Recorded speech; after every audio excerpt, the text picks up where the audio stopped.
Hello, everyone. Welcome. Got 90 hanging out here already. What are you guys doing today?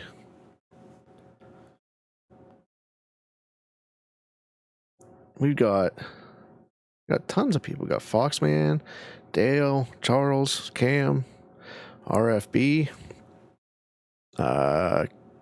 Megan is in there. Alberto's in there. Jeez almighty. So glad all of you hanging out with us today. Yeah.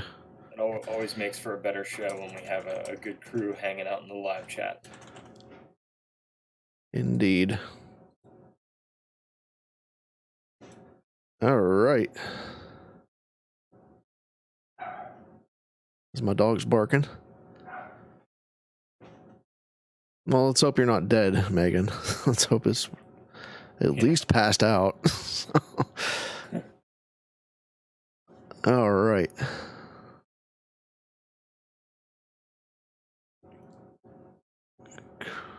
I'm going to start the recording. We got a fun Jedi themed show today.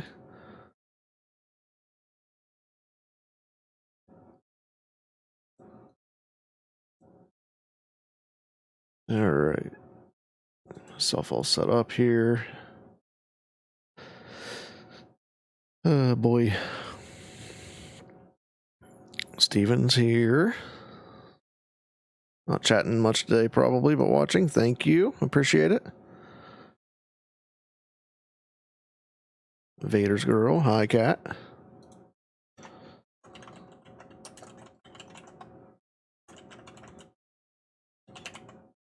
Working on some social posts on the website. Nice.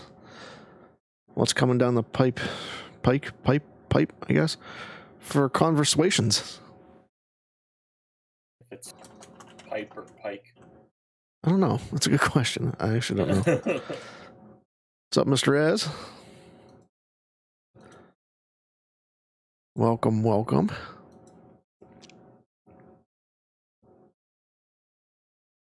All right. Let's, I think I'm caught up on everything I need to be caught up on.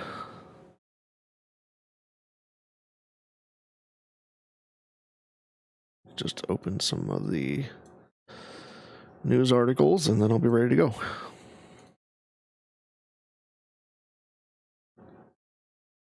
Let's go with Pike. Okay. Pike also ties into Star Wars, so we're good. Rez says Pike, so we're gonna go with Pike, and I like that too. Ties in with Star Wars. Down the Pike. There's some other saying that's like that I never know which one it is, and I'm having a hard time thinking of it right now. But if I think of it, I'll have to ask you which one you think it is. All right. Sounds good. Okay.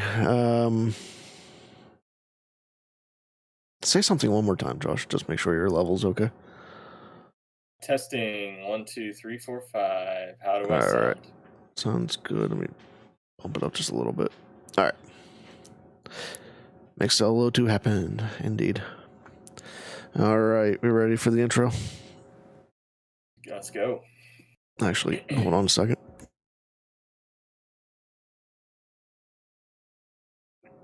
Tickle my throat, and I want to get that. All right. There we go. This podcast is part of the Red5 Network. For more Red5 Network podcasts, visit red5network.com.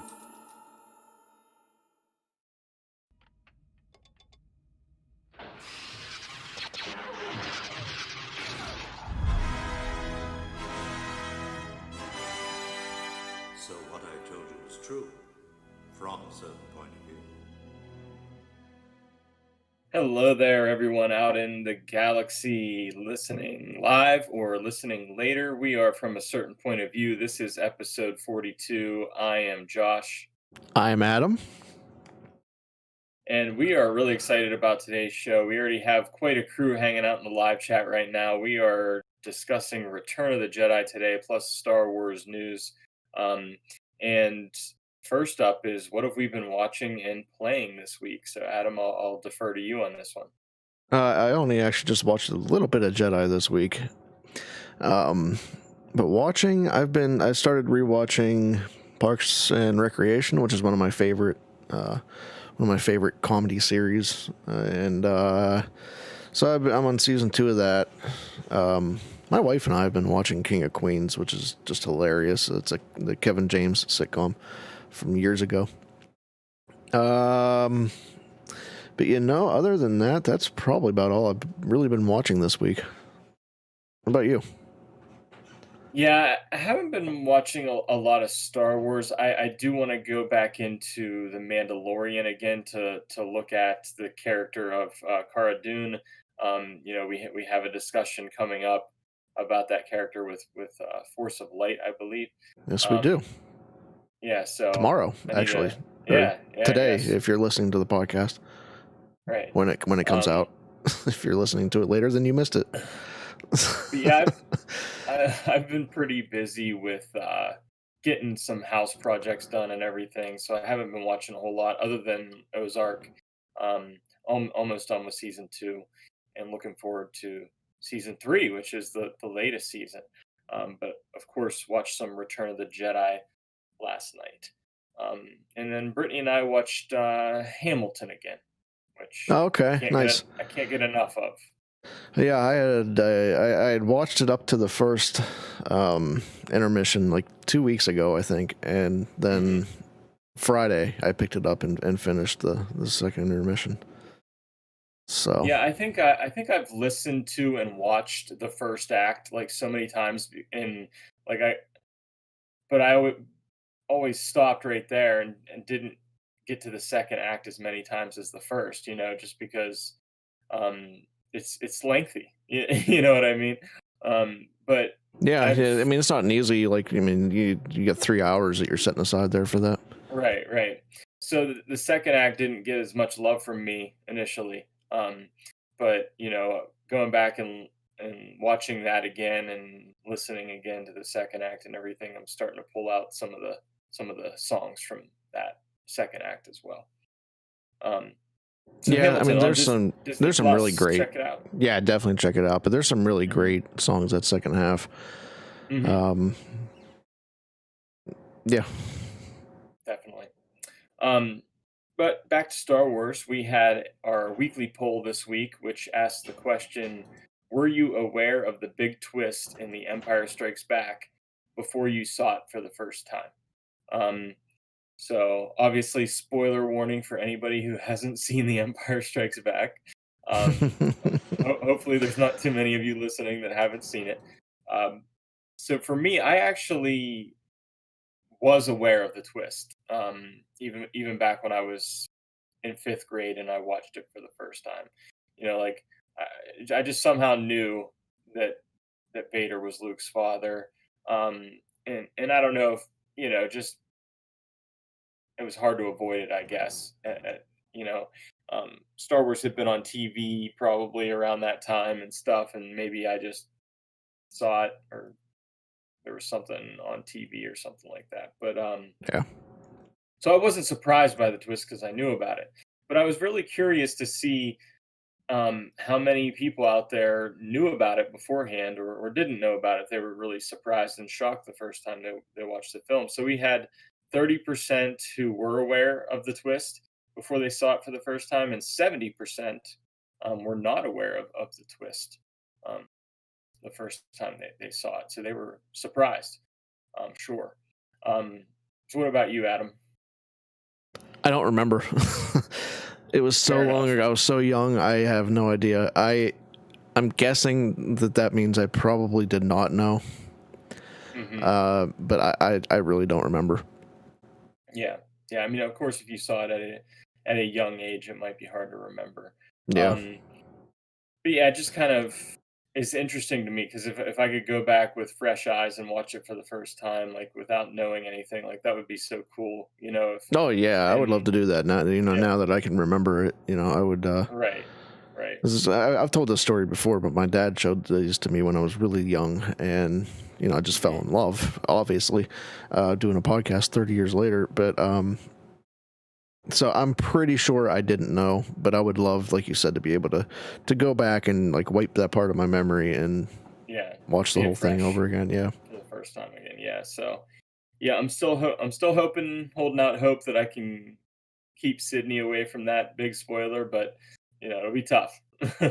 It will be. Will be. Yeah, it'd be cool if she could see it the first time and not know that. But I mean, she can be watching anything, and that'll come up. yeah, because it's referenced so many times in popular culture and everything. Yeah, That's right. it's hard to avoid that one.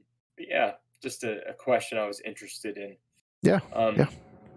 And Adam, you're gonna tell us what's coming up on today's show.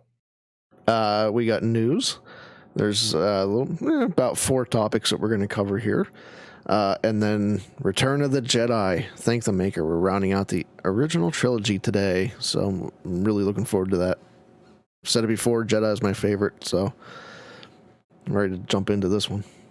Can't argue with that. Return of the Jedi, I think I like it more and more every time I see it. So definitely, at the very least, my second favorite. Nice. All right, let's get that news out of the way. Right. Well, you want the bad news or the really bad news? I was very excited about this first piece of news when I heard about it. I'm gonna be honest. I'm probably most excited about this than any of the other news this week, actually, because we have the return of the Star Wars Holiday Special. It's back, everyone. It's back. Jon Favreau, we knew, was pushing for this. I'm wondering what role he played in this because I he's gotta all come about the clean. Holiday Special. I've never seen the original Holiday Special. I haven't either. I'm just excited. So I was thinking about maybe we'll have to you and me will have to figure out how we can watch that with for the podcast and watch the Holiday Special. Yeah, it's got to be on YouTube and everything. So we'll figure out a way to do that. But yeah, so this isn't the same type of holiday special. This time it's hopefully the it's Lego better edition. Yeah, hopefully it's better. But we got Lego Star Wars edition of the holiday special. So it says it's the most wonderful time of the year on Kashyyyk. And Lego Star Wars fans are invited to journey back to Chewbacca's homeworld for a Wookiee-sized celebration of the galaxy's most cheerful and magical holiday, Life Day. So this November 17th on Disney Plus, we'll see Rey, Finn, Poe, Chewie, Rose, and all your favorite droids reuniting for a joyous feast on Life Day. So yeah, we're gonna, and I guess if you read further in this article, it's set after the events of the Rise of Skywalker, so that's kind of interesting, and how it might be connected to the canon and everything. And Rey leaves her friends to prepare for Life Day and finds herself in a mysterious Jedi temple and a cross-timeline adventure through different moments in Star Wars history, coming into contact with Luke Skywalker, Darth Vader, Yoda, Obi-Wan Kenobi, and other iconic heroes and villains from all 9 Skywalker saga films. So I think that's very exciting that we're going to see Rey. I mean, because Rey in Rise of Skywalker had this connection to all the Jedi before her, and Yeah. and them being with her, and everything. So it'll be interesting to see her get to meet these former Jedi. So yeah, Indeed.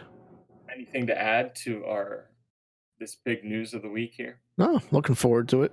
Always good to see new content, especially Lego content. It's always good for the family. And Definitely. I always enjoy the Lego Star Wars stuff. I think it's very well done, and even has some great comedy in it as well. And um, so I'm looking forward to it. yeah. All right. Next up, we have video game news. We have received new details on Visceral's canceled Star Wars game.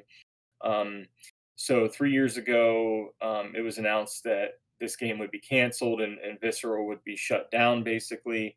And it was really disappointing because it seemed like this was going to be at the time, the next Star Wars single player, story based game, basically. And luckily, we ended up getting Fallen Order, which maybe kind of took the place of this game. But we were supposed to get a character that was somewhat, I guess, sort of like a Star Lord, Robin Hood and Star Lord combined type character, maybe a Han Solo type of character in this. But there was an interview conducted with the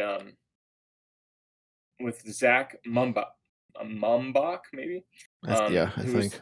who's the game's producer, Mhm. and there's some couple interesting quotes I pulled out of here.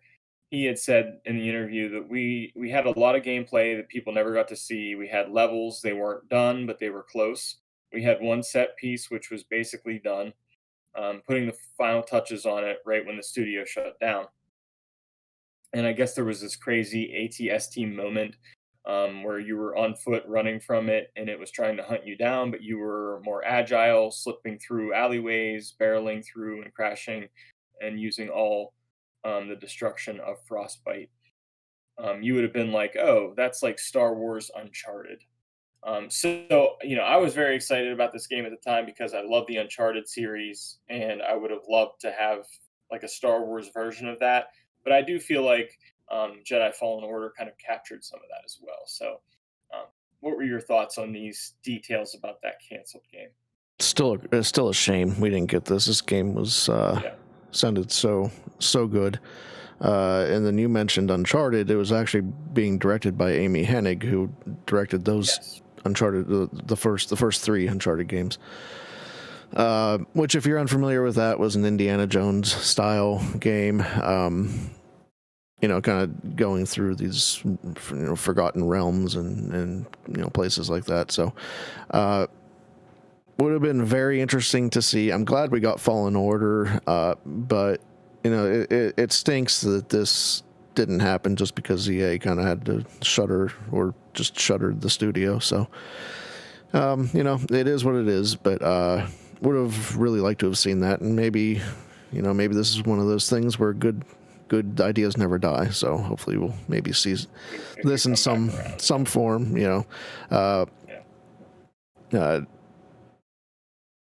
Dale in chat says he wonders if this one, the new, I think he's talking about the Lego animated, Mandalorian cartoon. But I mean, it could come back in some type of, I don't want animated series or comic book or something like that. So I'd still like to see this story get told somehow. So for sure. And you ready to move on to the next one? Yeah. Okay, in the world of books and comics, coming January 5th, 2021, Justina Ireland's A Test of Courage is one of the tentpole releases in the Star Wars High Republic publishing epic, and we got an excerpt from A Test of Courage, which is, I guess, sort of a middle grade level novel, so it's, for kids and everything. But basically, the details about this one is the novel follows a ragtag group of young adventurers, newly minted teen Jedi, Vernestra Rowe, maybe, a young Yeah. Padawan, um, audacious tech kid Avon Staros, and the son of an ambassador after a galaxy-wide disaster leaves them stranded on a jungle moon. Um, so this could be really interesting. And I'm really excited about the High Republic because I think we're stepping into kind of this new world in Star Wars where you can like sometimes I feel like picking up novels now, like even starting to read Thrawn, like we talked about before. There's so much that's already out there, Yeah. but with this, it's like you're starting fresh. Like I Yeah. can read all. I'm very excited to read all of the books in the High Republic era and just starting fresh on this in this new era of storytelling. So, did you get a chance to read this excerpt? No, I didn't read this one either. Mhm. I just don't want to read the excerpts. I just want to jump in when it Yeah, comes out. yeah, But yeah, piggybacking off what you said, I'm buying everything High Republic. I'm jumping yeah. in Hmm. uh, full force, no pun intended. Hmm. Comics, the younger books like this, yep, YA, adult novels, all of it. So Yeah, I still think High Republic is a wonderful idea because it is. it gives everyone a starting point. It doesn't matter what Right. you've read or seen before, you can jump in here. So Yeah, and I'm sure I'm there'll be little very Easter eggs excited. and things like for people that have kept up with everything. I'm sure there'll be little references that we'll be able to say, oh, God, that's cool. I know what that's from. Um, Hmm.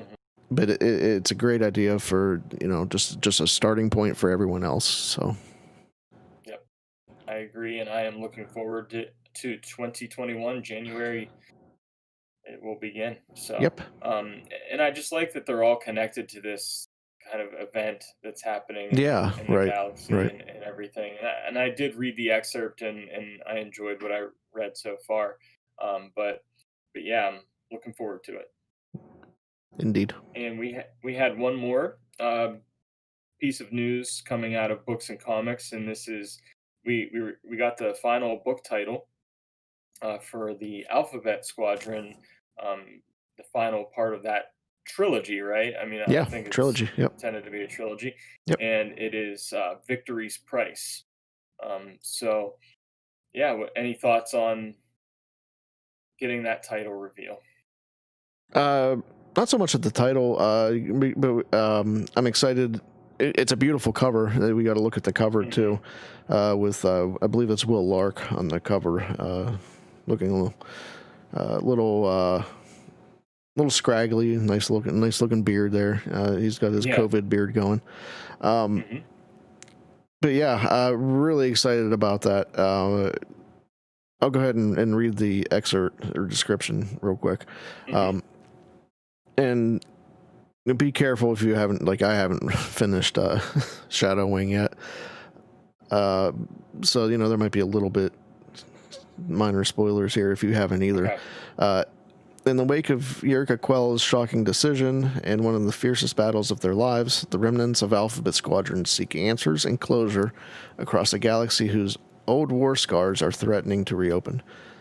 Soren Keyes has returned to the tip of Shadow Wing's spear, Operation Cinder, the terrifying protocol of planetary extermination, which began in the twilight of the Imperial era, burns throughout the galaxy.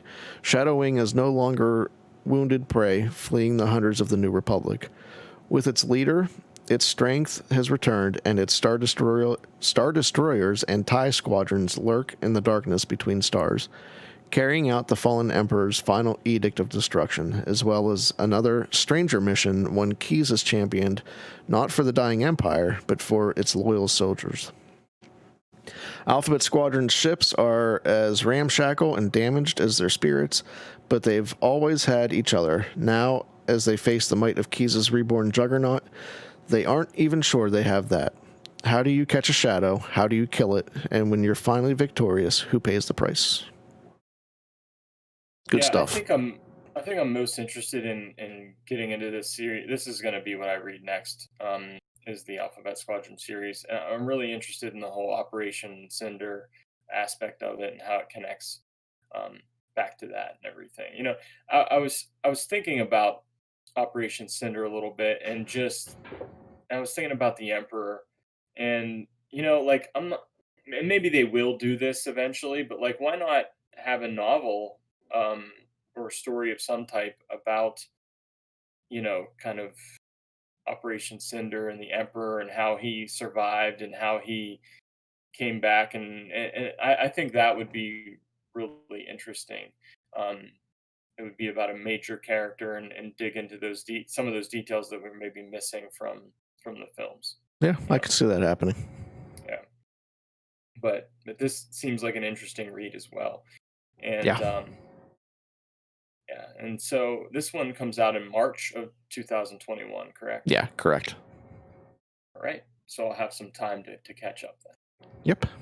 All right. Well, that wraps it up for the news this week, and we are ready to once again thank the maker, Return of the Jedi. Thank the maker. This oil bath is going to feel so good. Okay. I once again have to throw out a little shout out to J.W. Rinsler. I used another one of his books, conveniently titled "Making of Return of the Jedi." So I spent this week with that book again. I used the Kindle edition because it's just fabulous with all the stuff that's in it. Even some cool unfinished shots, where you can hear like David Prowse speaking Vader's lines instead of James Earl Jones, stuff like that. So really cool stuff in that book. Also listen to the cast and crew audio commentary. And Josh, what did you check out this week? I was watching primarily the commentary with the archival. I like listening to the archival commentary that has various producers. Oops, my bad. directors. I thought I was muting my mic. I think a TIE fighter. Did you hear just that TIE flew past fighter? me. Whoa. Gotta watch it out. I was trying to mute my mic and hit the wrong button.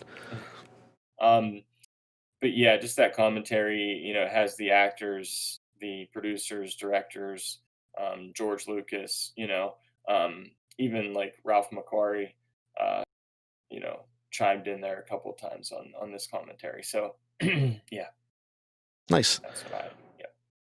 So, between Empire and Jedi, ILM was really looking for ways to become an independent entity, not really tied to the production of any single film, Star Wars especially. They wanted a permanent staff on hand, and then they wanted to find a way to start to bid on doing special effects for other studios. The first that they started working on was a Paramount and Disney actually co-production, which is kind of neat because it ties in later. Dragon Slayer was their first outside project. And then they actually were very busy on a ton of other projects concurrent with especially filming of this movie. And then, definitely as editing was going on, there were still other projects happening as well.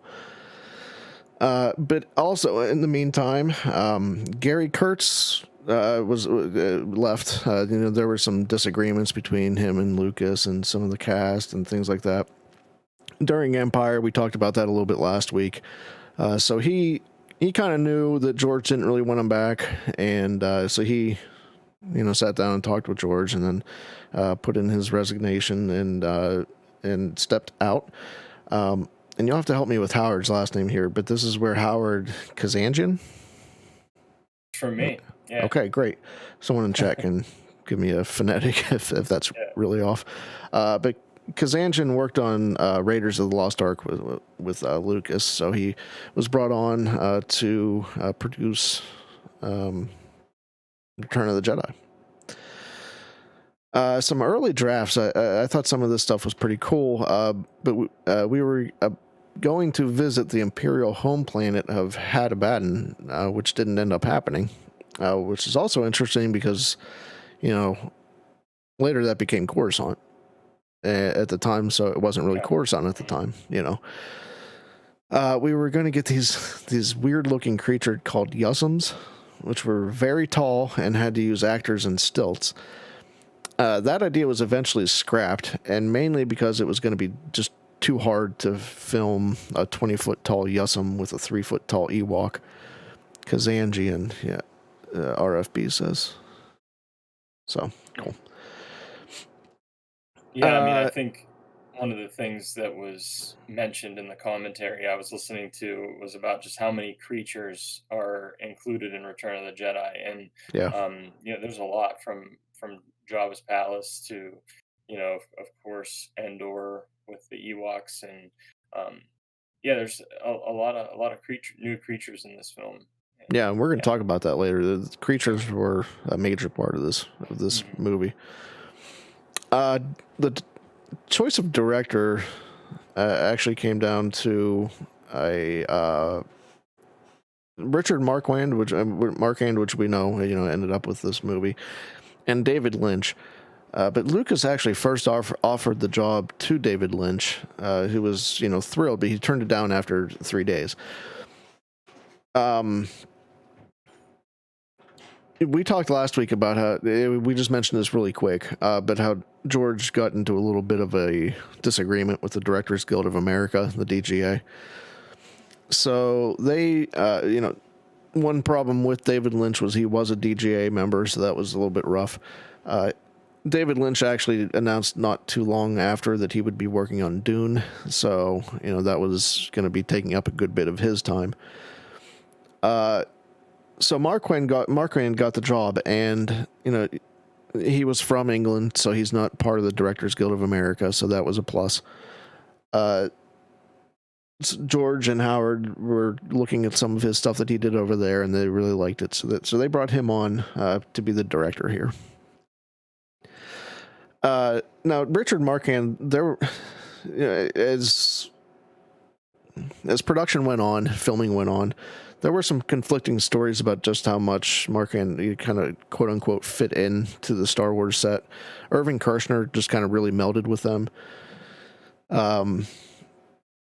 Then Mark Hamill seemed to get along pretty well with Richard. Carrie Fisher, though, seemed to have some problems with him. She felt like she wasn't getting great direction out of him. Some people thought that might be because Richard had primarily come out of TV, where Kershner was very experienced in doing film. So two very different mediums there. Yeah. One thing that got Richard and George Lucas kind of at odds every once in a while was that Lucas liked to shoot with multiple cameras, so that when it came time to edit, which we know that George really puts these movies together in editing. He likes to have coverage from multiple cameras when it comes down to editing. Richard really didn't like to do that. He preferred to have everything planned out, and then there came times where they would clash on adding extra cameras. George would want a third or fourth camera. Richard really wouldn't want to do that, and part of the reason is kind of understandable. I mean, when you're filming these scenes, the more cameras you have, the more chance you have to film a camera, so you get cameras in a shot of another camera, and then that stuff isn't really usable. So some of it's understandable, but that really kind of brought up a difference in directing, between George and Richard. Sure. Now, as far as writing goes, George didn't think that Larry Kasdan would come back. He was already starting to direct some of his own stuff at this point, but George kind of asked him as a personal favor, and Larry agreed to come on and do some writing for Jedi. You mentioned Ralph McQuarrie. He actually did a lot of sketches for Jedi, but a few hundred, but he actually called it quits in the summer of '81. He stepped away. He said he was, somewhat burned out on Star Wars. He'd started working on this pretty consistently since, even, far before Star Wars ended up in production. He was doing sketches for Lucas and things like that. But then also it's kind of interesting because by the time 1981 rolls around, he is, pretty old, not pretty old, but he's older than the average ILM employee. So now he really felt like he didn't fit in or meld in with the crowd anymore. So he stepped away in the summer of '81, but he did later come back and finished up some stuff in post-production to help wrap things up. So he, kind of stepped away from '81 till I believe like the winter or early spring of '83, he had stepped away. So,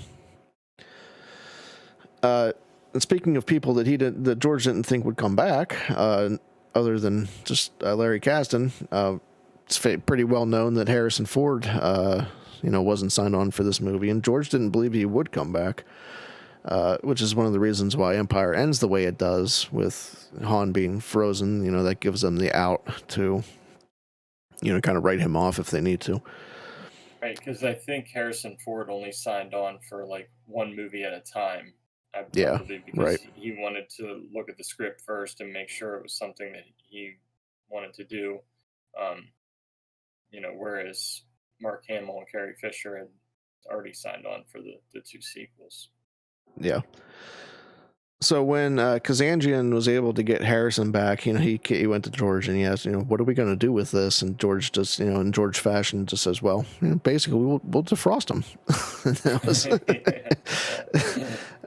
So as easy as that, I guess. Mm-hmm.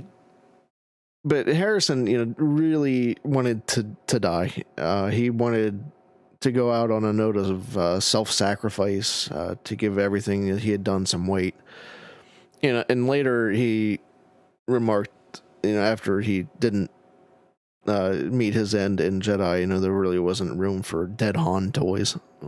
So there's a little jab at the marketing, yeah.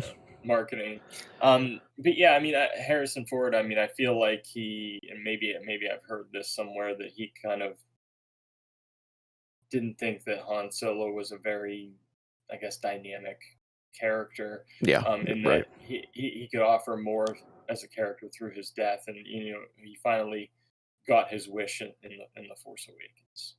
Yeah. So maybe that was part of the agreement of him coming back for that. Right. Charles Westcott in chat makes a good point. He says it's amazing to think that we and RFB and many others were living through all of this turmoil and they had no idea. Yeah. Very stark difference to what happens today. We know everything that happens on that set, and stuff that we, doesn't happen on that set we hear about. Right. So I think what's interesting now is, I'm seeing some themes that are being repeated with these productions and everything. Not everything was planned out. There were problems, there were disagreements, there were, and we talked about leaks last time, and all these things that seem very unique to the sequel trilogy, or even the mixed reaction Empire got at first, or you're going to talk a little bit later about theories that fans came up with. Right. So I'm seeing all these. Yeah, those existed back then, and so did leaks. Leaks were actually a big problem on this movie. Right, and I guess I never really thought that would be the case, because I wasn't around when all these films were in production and everything. But it's interesting that they're actually quite similar. The other thing I was interested to learn, that they were actually fighting piracy back then too. Mm-hmm. And it was mostly in the form of, someone taking a film reel and being able to copy it or redistribute it in some way. So piracy was a big thing back then, but so were leaks. The book that I read, Making of Star Wars, mentioned that there was a screening for the MPAA at one point, and then they got their PG rating. But then after that, there was a magazine that published some accurate leaks along with some really inaccurate leaks, and George was pretty furious at that. And then I didn't write this down. I should have wrote this down, but there was one story about an ILM employee, and I can't remember which one it was, walked into a screening later and was just kind of hanging out in the back. He didn't want to interrupt it. But he heard the brother-sister scene. That was the one that happened to be playing. He heard that going on, and he kind of gasped, and he said that George turned around and looked at him, and, he knew he was in trouble at that point. So George just came in. He said, "Come in and sit down." And he sat down, and George said, "I will kill you. I will kill you if this gets out." And so he said he didn't tell anybody. He was very proud of himself for keeping that secret, because it was a big one. Yeah. So, but yeah, getting back to some characters and actors, Alec Guinness came back on for this. We know he agreed to come back on May 23rd of 1980. later in his biography, he would say, "It's a rotten, dull little bit, but it would have been mean of me to refuse." How you really feel. Yeah, it would have been mean of me. I had to do it. I was being nice by coming back. And then later, I'm not sure why it's a rotten, dull little bit. I actually quite like that scene. I know. George said he didn't really like playing ghosts either. I think that was in the audio commentary track, but he also said later it was a it was a dreary, boring job, but I liked the director and had nothing to do with any other actors. Thank God, except Mark Hamill, who was pleasant. So he was a little cranky at this point, I think. Yeah, he was, a little cranky.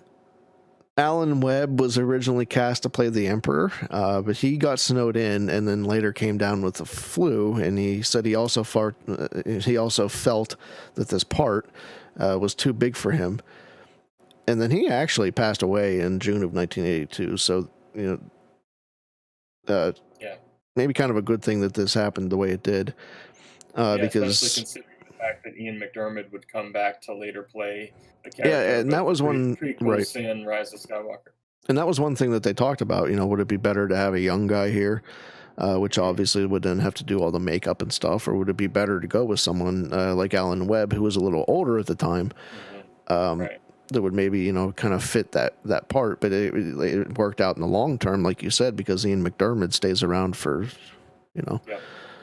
4 more movies at this point, so. But Ian says that George sent a car to pick him up to come talk to him. They were in England at the time.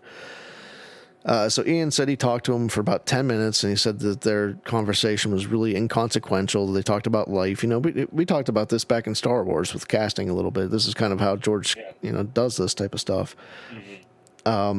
Then he said that George even went and complimented Ian on his nose at one point. He liked his nose. It's an iconic nose. Yeah. So just, it's how these casting meetings go, I guess. Carrie Fisher, she had some problems getting into this role, and I think this is kind of maybe where her differences with Richard come in.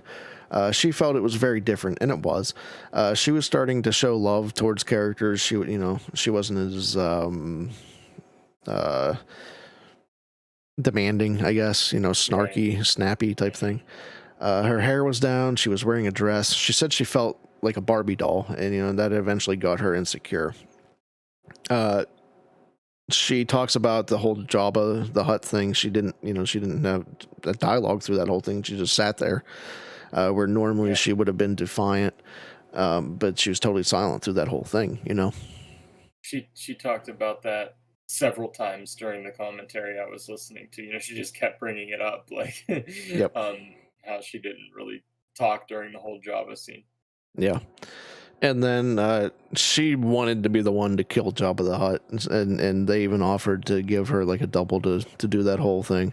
But she said, "No, I'm killing this thing." so she didn't want anyone to do that for her. She wanted to put that to rest on her own. Yeah. Warwick Davis, this is his first movie, and he would be back later. So this is another one of those characters that come back. Hamill called him just a breath of fresh air. He was so happy and so upbeat. Warwick said for him, it was a magical thing walking into the studio and finding 40 other people of similar proportions to him. And he said they just bonded over being short, and they all got along really well. But for him, it was just like this magical event, walking in and seeing that, which is kind of cool. Yeah, definitely.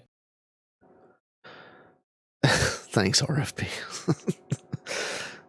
I don't know if it's that great, but thanks. And then some of the crew, I thought this was hilarious. Some of the crew commented that they had to start knocking on doors because, Warwick Davis and the crew, not necessarily him, but they were getting very friendly with each other, and so they would have to make sure that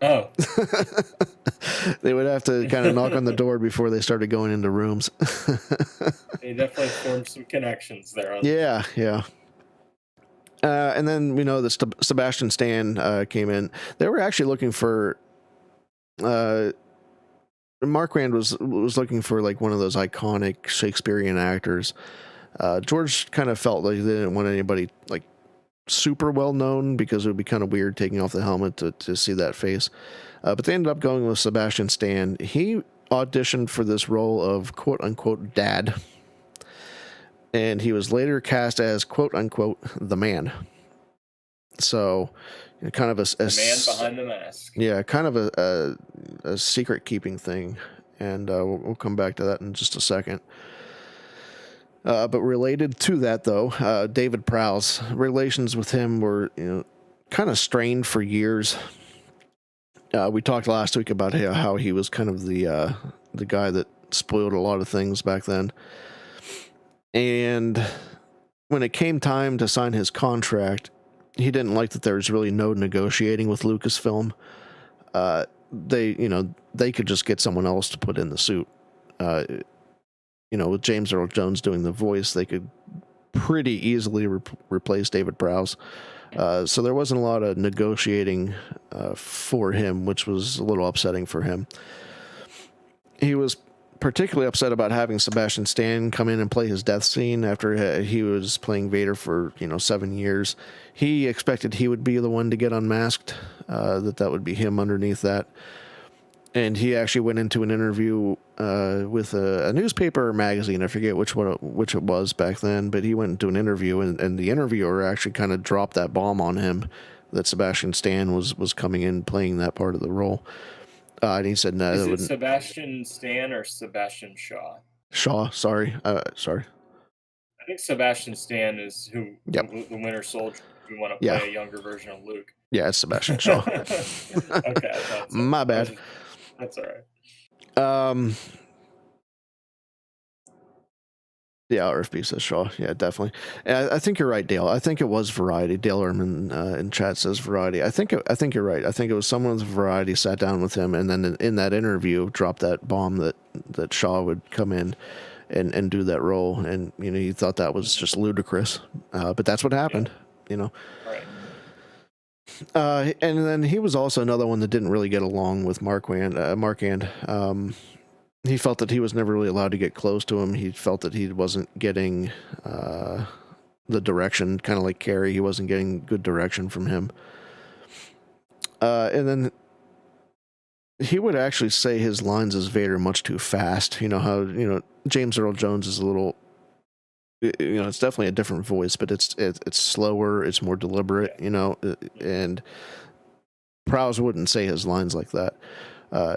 Ian McDiarmid, knowing that, would have to listen and learn Prowse's lines also, so that he could imagine how it would sound in the finished film, so that he could take that into account when he was doing his acting. So interesting stuff there on David Prowse. I didn't know a lot of this stuff about David Prowse back then, but yeah, me neither. There was a lot of comments so that he was a little bit difficult to work with and things of that nature. So sounds that way. Yeah. But getting back to that secrecy aspect, I saw RFB in chat mention this a while ago. But they jumped through a few hoops to keep stuff secret. The film was given fake names along the way. Most notably, like RFB mentioned, was Blue Harvest. They even gave that movie a release date of Halloween 1983 and a tagline of horror beyond imagination. And they used this for the set in Yuma, Arizona, where the sail barge stuff would be filmed. Later when actors started coming in, it was a little harder to keep that under wraps, and then it got known that was the Star Wars set. And so then people would start coming out. I remember at the beginning of the Skywalker Saga documentary, they have that footage of the fans hanging out around the fence, try to get a glimpse of it, try to get an autograph or something. So I'm wondering if this is why, like, the sequel trilogy and Solo, they all have kind of those secret names, or if just production names, or if that's something that happens across all films. I'm not really sure, but like Solo being called Red Cup or whatever, and Episode 9 was like Trixie, I think. Space Bear or something was The Last Jedi. Okay. Yeah, I mean, I don't know if it's just paying homage to that or if it's just something that all films do, is just have kind of a, production name or whatever for it. Right. Excuse me.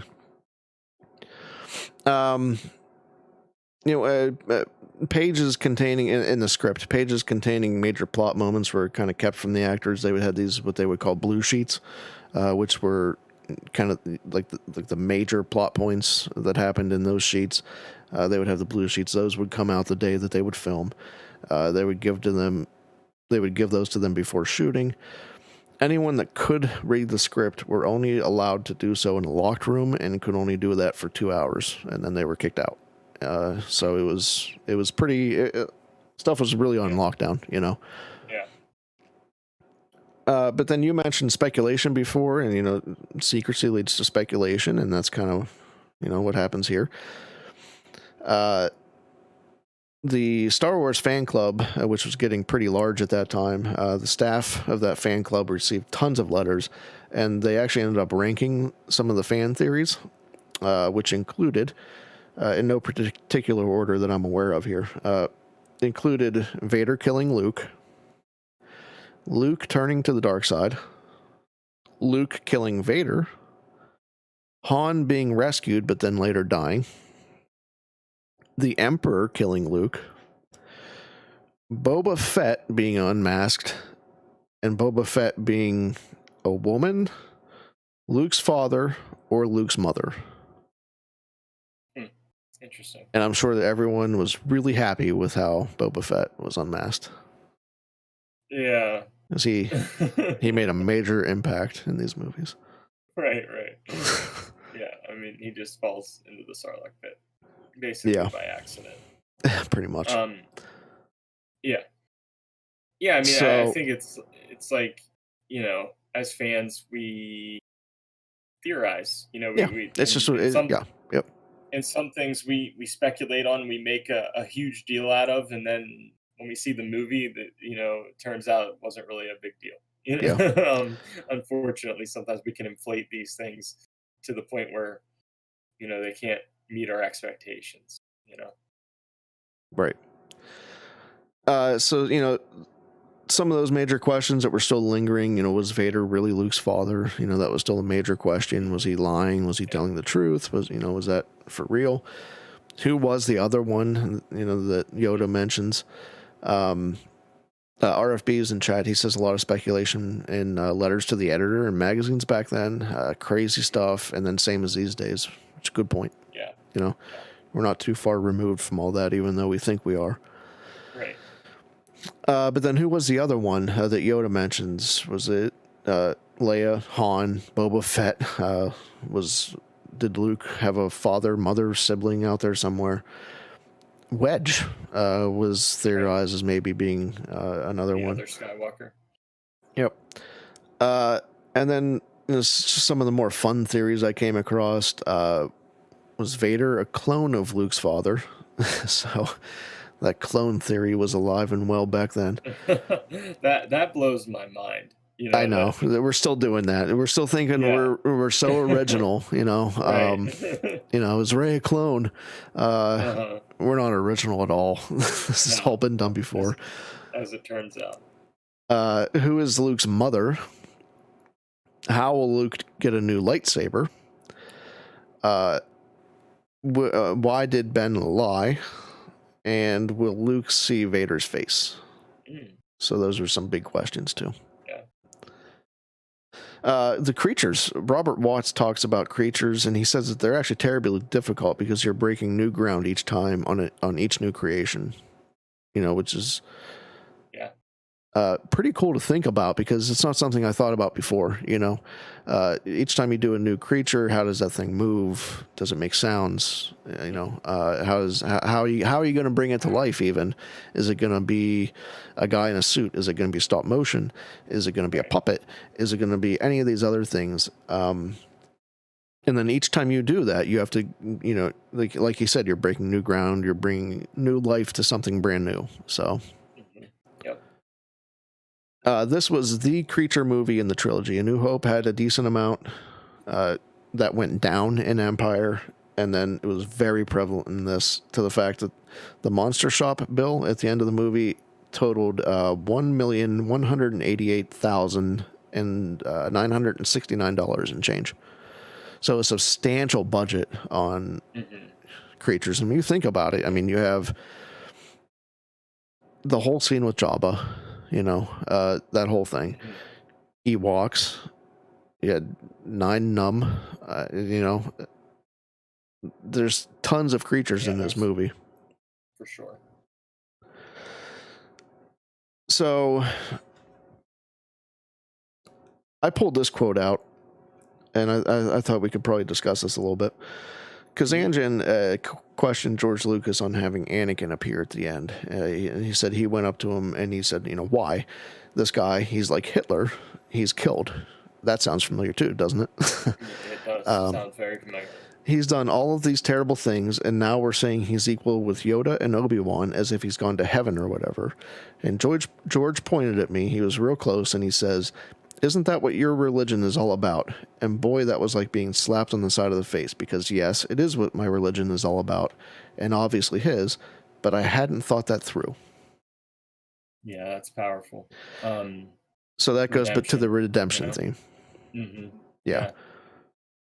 Absolutely. I mean, Christianity, if that's the religion that he's referring to, it is very much about how, all of your sins can be forgiven if you repent and turn away from those ways and ask for forgiveness, So it's pretty interesting. Yeah. And then, it hit me too, because like we're still grappling with that. And we talk about Kylo Ren. How can that be redeemed? How, we compare him to Hitler. We compare, the space Nazi type thing. But, and that would have been interesting before too, because, Vader was like the villain in movies, back then. He was iconic, and to redeem him at the end, bad guy. Right. Mm-hmm. To redeem him at the end was was a great choice. I love it. But it would have been very interesting to be part of that, And I think it ties back into the conversation about Kylo Ren and his redemption as well. And yeah, definitely. And I mean, I think it all ties into kind of, and I don't want to get too controversial here or anything, but just the way our culture is right now, we tend to be, less and less forgiving, I think, of people making mistakes and kind of pointing those out. So yeah, it's just an interesting thought about, this is what your religion is all about, if you're a believer. Yeah. So. And like the point was made in the book that I read that Star Wars wasn't really meant to be religious in any specific way, Right. But there was all those themes that recur, and that being one of them: redemption, forgiveness, that type of stuff. So apparently, we haven't learned a whole lot in the last 30, 40 years, unfortunately. So, but anyway. We mentioned Yuma, Arizona. That was the sail barge.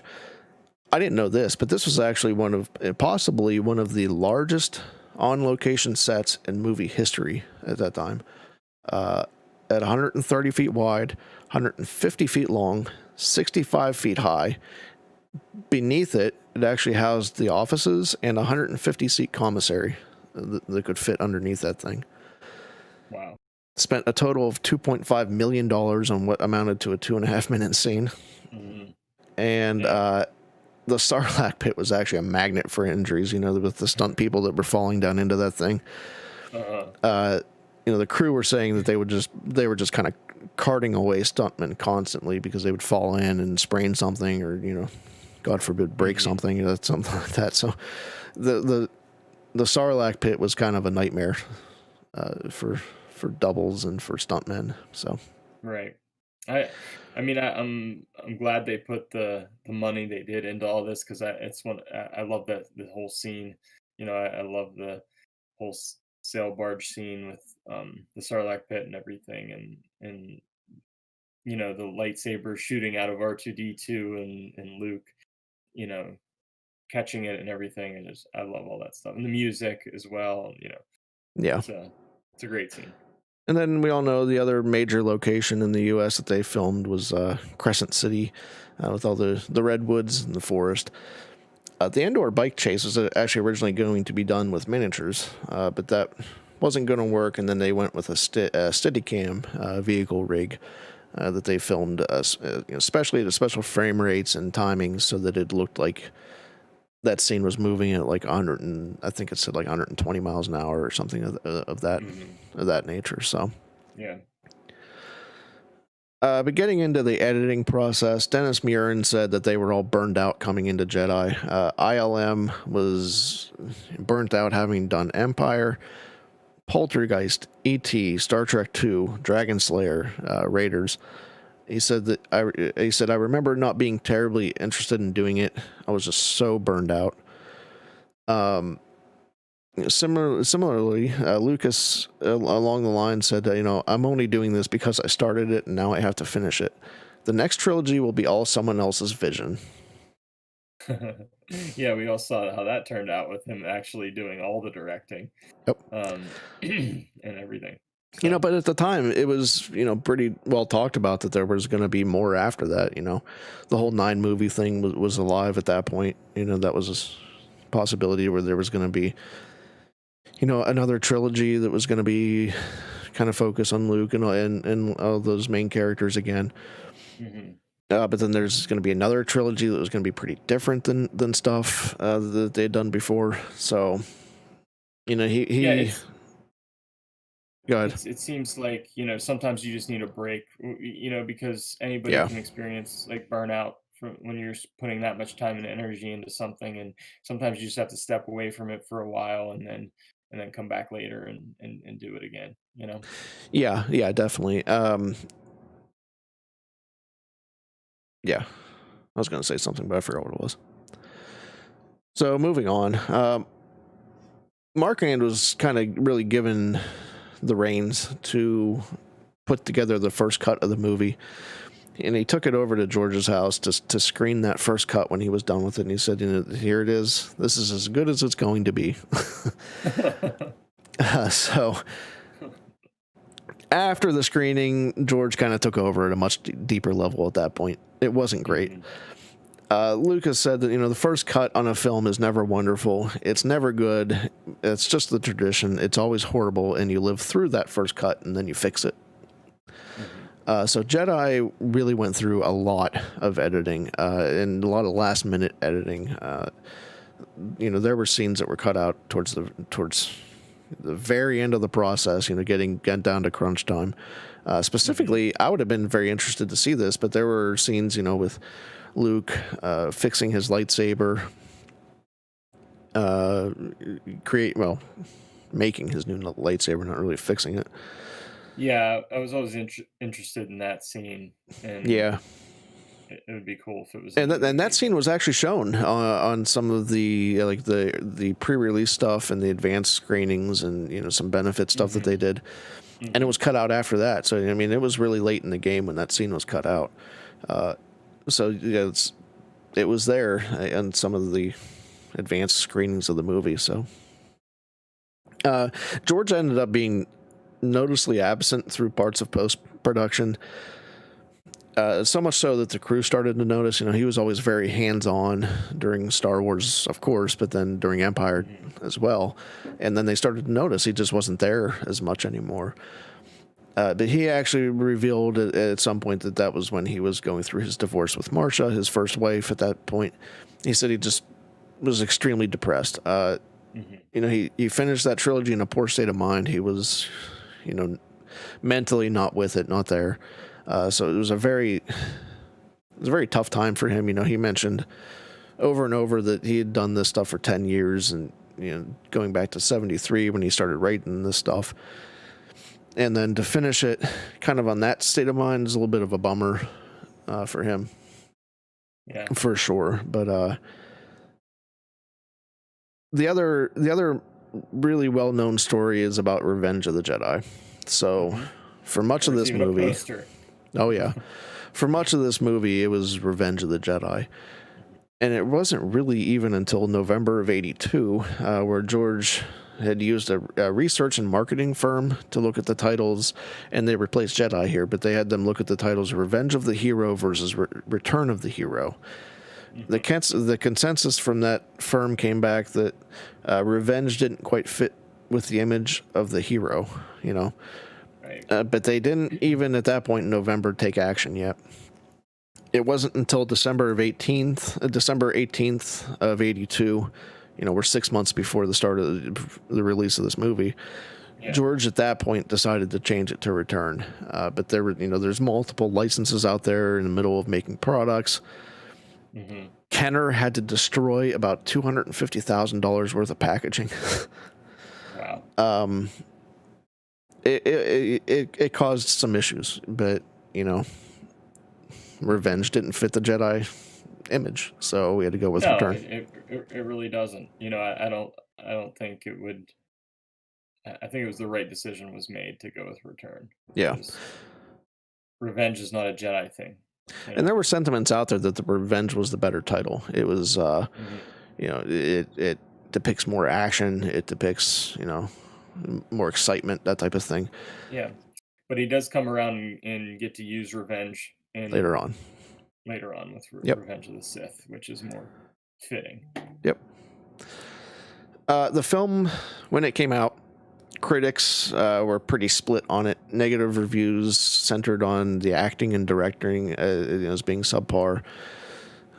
Lucas, I love this quote. George Lucas said, you know, that people are going to like it and enjoy themselves. You get trashed a lot for doing that, but ultimately you have to figure out what's more important, having a lot of people be happy and enjoying themselves and get their money's worth, or having a handful of critics fawn over you. Mm-hmm. You know, so I love that quote. I thought that was really, really insightful. You know, because critics may have been split on this, but the lines to get in, the demand for this movie was even greater than Empire in a lot of ways. You know, people camping out, getting in lines early. There's one story about a theater in San Diego that had some projector problems, and the projector broke down, and actually it got, you know, to near riot levels of anger about the projector breaking down. Yeah. I believe it was Kazanjian talked about a screening that he went to, you know, where it was just loud and rowdy in the theater. And then when the Fox fanfare came on, it was louder and, you know, more excitement. And then when the title came up, it was dead silent. Everyone was sitting in their seats, totally hanging on to everything and just Ready soaking it all in. Yeah. So, you know, that's really the difference there between pleasing the critics and then giving something that the people are paying for this movie are going to be excited about. Yeah, absolutely. I mean, I think sometimes I agree with critics about certain films, and sometimes I disagree. You know, I think it all comes down to your personal taste and your personal opinion. But yeah, I mean, it just when you go into making a film, I think you can make a film that is a quality film that also fans will enjoy. I think you can do both. You know what I mean? Sure. Yeah. You know, but I think it just all comes down to your personal opinion about it. You know, that's what matters. And I tied this personally in my own head to Rise of Skywalker, where I just had a blast in that movie, and I know not everyone did, and that's fine if you didn't. But I had a blast in that movie because it was fun for me. You know, the stuff that I saw just got me excited again. You know, For me, tying up the trilogy and the saga in that way, it was just a lot of fun, and that's what I appreciated so much about that movie. So, Absolutely. Let's go with some numbers here. So it set the new single day record for largest opening day gross at $6,219,629. The week of May 25th, it made $45,311,000. The old record for that week was $25 million set by ET, so it blew past that by $20 million. Shattered it, yeah. The following week, June 1st, it made another $30,585,000. I found some market polls that were conducted at that time, which were pretty interesting. Over 60% thought it was better than Empire. 90% rated it very good to excellent, and 80% said that they would recommend it to their friends. Yeah, that's pretty high praise.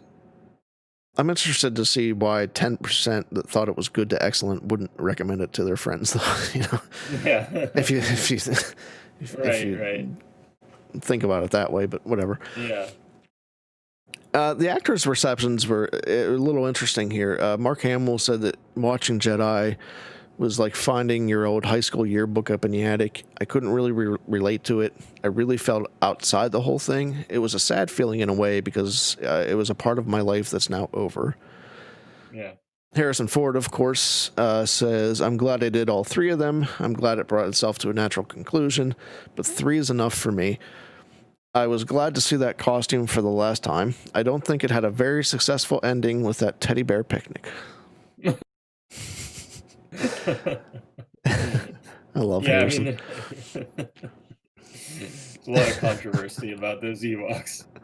Yeah. And then Fisher said that she thought that was the weakest one. So, interesting stuff there. About the teddy bear picnic. Oh, yeah, definitely. About the character played a role in that. Yeah, definitely. About the teddy bear picnic, did you know that the Yub Nub song has lyrics? No, I didn't. It does. Okay. I don't know if I can even bring them up fast enough to talk about on the show. Right, maybe we'll have to we'll tweet that out later. Yeah, in the chat saying Dale Urban says killer teddy bears. RFB says murder bears. Some of them people call them. And yeah, Charles, definitely imagine those comments today. So interesting. Yeah. But yeah, maybe I'll tweet out the lyrics to Yub Nub, and also Cy Snoodle's song has lyrics too. Nice. I didn't know that. Yeah.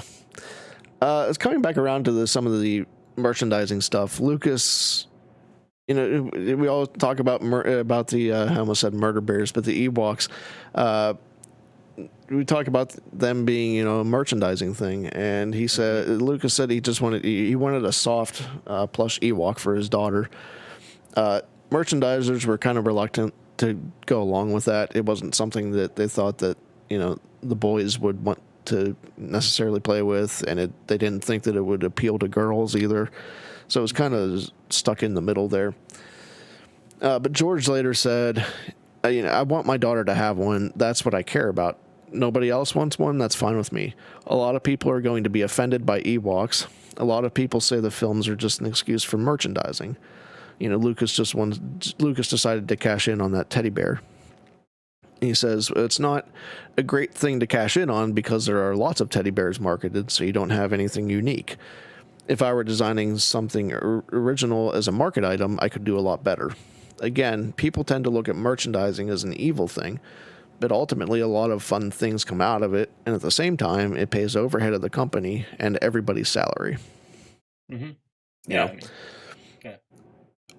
Which is a good way of looking at it. I mean, we as fans also criticize the merchandising, but then we collect action figures and Funko Pops and things like that. that's what this is.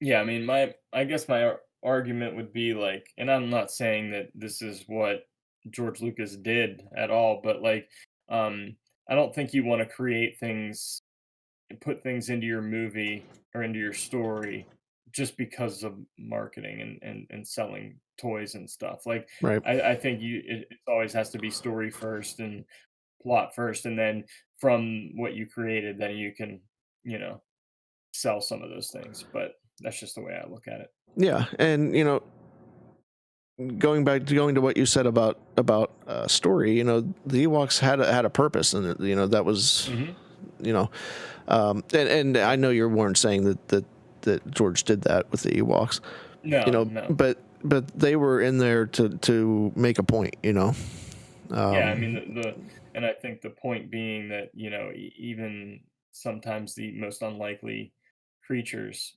can fight and overthrow an empire. right, yeah, They're fighting with much more natural means.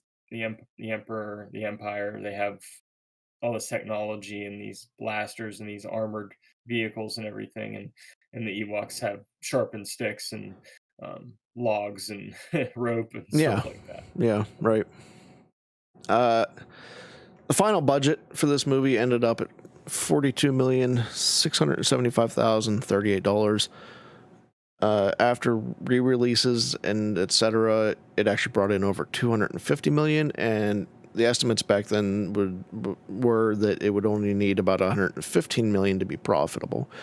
Now I said only, but even at that point, at that time, not a lot of movies made $115 million dollars. So it was still a big number, but it definitely met that. And then, kind of finishing this up, Lucas had on his calendar to retire August 1st of 83. He said he was definitely taking 2 years off. He wanted to do nothing but raise his daughter and maybe race cars again. I mentioned before, he talked about how this started in 73 for him. It was a 10-year thing. And, just to kind of get to the end of that story was a relief, A lot of things happening in his personal life, too, that we talked about. So, we talked about people at ILM being burned out. I think that was probably the case there, too.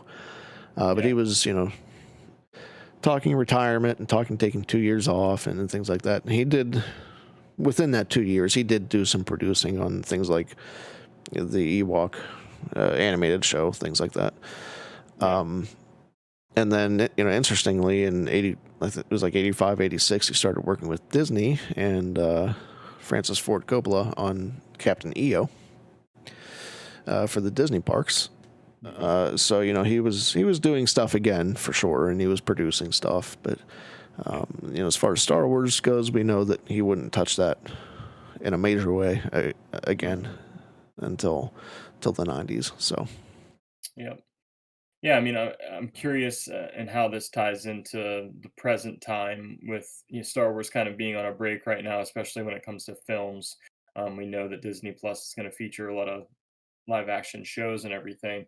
I'm wondering what the reaction will be. And everybody says, Star Wars, sometimes you need to take a break from it, for several years and then release some more films. I'm wondering what the fan reaction will be to the newest films that are going to come out a few years down the road, after just after this years after the sequel trilogy ended and everything. I'm curious to see what the reception will be of Star Wars overall at that point. Well, by that point, we'll be on show number 150 or something like that. Yeah, something like that. So we'll see. But that really wraps up. Thank the maker for Return of the Jedi. And stay tuned for the ending of the show. We're going to talk about what's on the plate from a certain point of view over the next couple of weeks.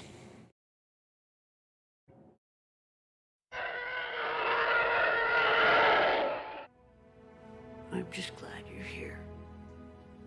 At the end. Thank you, everyone, for tuning in to chat today. We appreciate everyone stopping in. People I saw in chat were Foxman150, Dale Erdman, Charles Westcott from Conversations, Cam Ray, Rural Farm Boy, Megan Rickards from an Autistic Point of View blog, Alberto from Radio Rebellion, Stephen Miller, Vader's Girl, you might know her as Kat, Mr. Rez, Force of Light Entertainment, and Michael from 2Med2. Thank you, everyone, for coming along. Subscribe to the show on your favorite podcatcher. Make sure you leave reviews. Those help us, not just get out to more people, but they also help us know, what we can do better, what you want to see more of. So just remember to jump on iTunes and leave a review. We're also on Podchaser. You can do it there too. And speaking of reviews, we have a giveaway winner that we can announce. Our Galaxy's Edge vinyl giveaway ended yesterday, and Stephen Miller won that. So congratulations to Stephen Miller. He's hanging around with us for a while, so it was good to see him get. Congratulations! That is an awesome prize right there. Good to see Stephen getting that prize. I promised some programming updates. So next week we're going to be doing part 2 of the psychology of Anakin Skywalker. That's going to be live here on YouTube at 2 p.m. The weekend of the 29th, we're going to start a little live YouTube break. So the 29th, and the other thing about that weekend is that's also Force Fest weekend, which I'll be helping with a little bit. And that's also going to be a pretty big draw for live stuff. So we're going to record that show and then put it out on Sunday, regular podcast form. And then September 5th through the 12th, Josh is taking a vacation. He'll actually be down in Galaxy's Edge, hopefully. So we're going to not do live shows on the 5th and 12th, but the podcast is going on. We're going to be releasing the regular podcast at its normally scheduled time, and we're going to have some recorded segments that we can release on the podcast normally. So you can expect normal shows, even though the live YouTube show is going to be taking a little bit of a break and then coming back after all that stuff. So, well, just like George Lucas needed a break, sometimes we need a break as well, and we won't be completely stepping away from. No. 3 weeks. We'll still have content out there for you guys, and come back fresh for the live shows. And, Yep. The podcast isn't going anywhere. It's same time, same place. The live YouTube show will be back after vacation. So we won't take a 2-year break like George said he would. I promise. I'm also hoping to maybe film some things or record some things while I'm in Galaxy's Edge and share it to our YouTube channel and everything. So hey, that'd be cool. Yeah. Content meeting on the air. This is awesome. Yes. I love that idea. Let's do it. Let's do it. Remember to check out the website from acertainpointofview.com. There's blog articles there, including one that Josh wrote this week, which is what he would have done if he wrote the sequel trilogy. So check that out. Our socials are Twitter at Certain POV Pod. Facebook is From a Certain Point of View. Discord server, links for that are in the show notes and on the website. We've been having a lot of fun in Discord lately, especially in that memes and gifs channel. It's been a lot of fun, so make sure that you join that Discord server and hang out with us too. Email is certainpovpod@gmail.com. And anchor.fm is where we host our shows. You can send us a 60-second voicemail. You can ask us any questions, put in your comments about Return of the Jedi or any of our past shows if you're going through the past shows. Skip the early ones. Those ones aren't too great. But remember to check out Red5 Network also. We are only one part of the Red5 Network. There are a ton of great shows on that network. About everything from not just Star Wars to anything else. Check out red5network.com for all those shows. You can find me on Twitter at thegauze85, talking about whatever else it is I talk about. And Josh, they can find you At? You can find me on Twitter at Jedi Jar Jar 1722. Awesome. And it's been another great show, Adam. I'm so glad that we could talk about Return of the Jedi, which I know is your favorite Star Wars film, my second favorite, and it was great to have everybody hanging out with us in the chat. Thank you for all of your support out there. Continue listening. Keep an eye out for our weekly poll and everything that Adam mentioned that's coming down the wire here on From a Certain Point of View. And until then, remember that everything we said today was true. From a certain point of view. Man, thanks everyone in chat. That was a hell of a day, if you don't mind me saying it that way. You swore. I did. Yeah. I made it out of the podcast, so we're good there. Hey, they say hell in Star Wars. I think I can say hell. Yeah, they say it in Star Wars, and they say it's in the Bible. I mean, we talked about Christianity today a little bit, so we're good. You're good with that one. Okay, cool.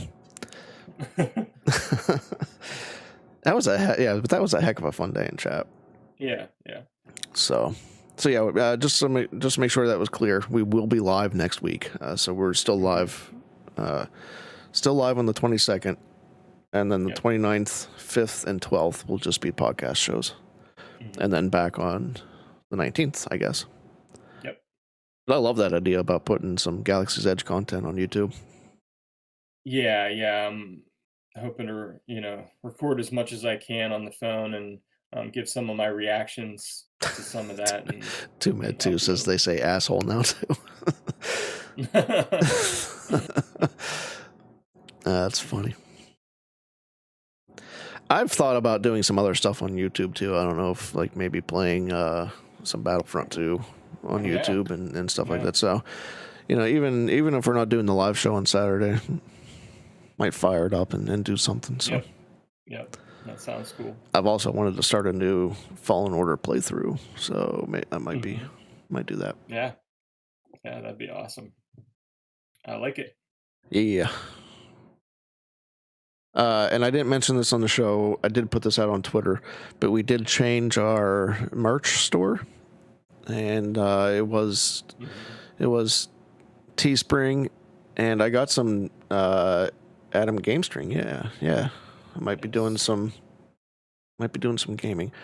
We don't have a podcast Twitch account. I've thought about it, but we don't have a Twitch account. So I don't know. Maybe I could maybe do that. Yeah, so Teespring, I got some shirts from them, and within 2 washes, the shirts were totally faded, so I was really unhappy with that. So we went with TeePublic, and we've got just the logo design up right now, and I've got a couple other designs that I'm Adam's getting ready to finish off. Really cool designs. That's what I did most of this week, actually, with the podcast stuff, was mostly t-shirt stuff. So. I'm liking what I'm seeing so far, so be on the lookout for that. Some new products coming down the line. Yeah, this is the after show. It is. Yeah, it's the after show. Yeah, this is why tuning in on YouTube is fun. Tell your friends. This is where the after show happens. Yep. We had up to 11 people watching today, which is awesome. It's one of our highest days. 11 likes, I think, is our highest like total so far. I'm seeing 12 likes right now on mine. Oh, well. I don't know. How about that? Cool. I changed the background for the stream today. I'm a big fan of it. I think it looks more I changed it at 1:45. I was like, you know what? I don't like the other one. And so I got a Starfield, and I was like, let's go with that this week. So yeah, it has. I kind of like it. It's more it's more clean. I think I like it a little bit better. Yeah. So yeah, I like it. I'll have to update all the other scenes that we have. But yeah, I changed that 10 minutes to showtime.